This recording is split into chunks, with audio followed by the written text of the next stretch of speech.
I don't have an issue with the concept of teams wearing throwback jerseys in sports.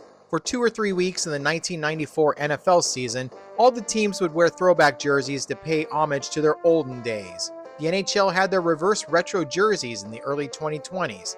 Some were solid hits, and some were misses. There were some NBA City Edition jerseys I fell in love with during the 2021-22 season. They were able to blend eras of each particular team into one article of clothing. However, over the past year or so, there's been an issue I have had regarding the nostalgia gimmick of professional sports clothing. Teams that continue to pay a tribute to a team that existed long ago, but haven't been around in a generation. I have a few examples. First, the Carolina Hurricanes. Are they still wearing those Hartford Whaler jerseys? You do know they haven't existed since 1997, right? That's almost 30 years ago. Why must this team hold on to the past? The Whalers were an awful team that won one division after the NHL-WHA merger.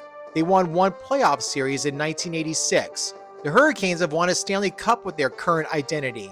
You want to still remind fans that you were once a relocated failure of a team in the olden days? This is why I respect the Dallas Stars. They didn't appropriate the Minnesota North Stars, the Cleveland Barons, or the Oakland Seals because they don't need to. The Stars' reverse retro jerseys give a nod to their best years when they were a force to be reckoned with. The Stars don't live too far back in the past, and the Hurricanes shouldn't either. Next, the Memphis Grizzlies.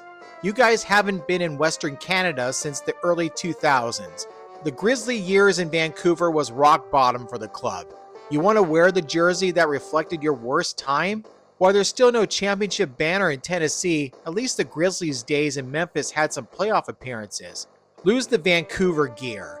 Even Orca Bay didn't want you around anymore. That's why you were sold off to some businessman in Chicago and moved off to Memphis. Time to let it go.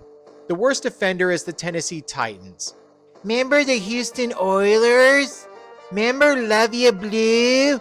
Remember the Astrodome? If you were over the age of 40 and or from southeastern Texas, of course you do. But how long was the football team called the Oilers after leaving Space City? How long has this team been called the Titans? A quarter century, you say? What is your objective of this gimmick besides it being a nostalgic cash grab? To piss off Texans fans? Yeah, that must be it. If this is Amy Adams' idea of a joke, I'm not laughing. Neither are my family over there in Texas that spent a chunk of their lives watching the Oilers come up short at the Astrodome during the Warren Moon era. In fact, Bud Adams is to Houston what Art Modell is to Cleveland. Both of them are long dead, and both are still despised by the respective cities that they scorned. By the way, great job to the University of Houston football team telling the NFL to shove it. If your club moved out of a city a long time ago, stick with your current identity and stop opening old wounds for the sake of a member-berry cash grab.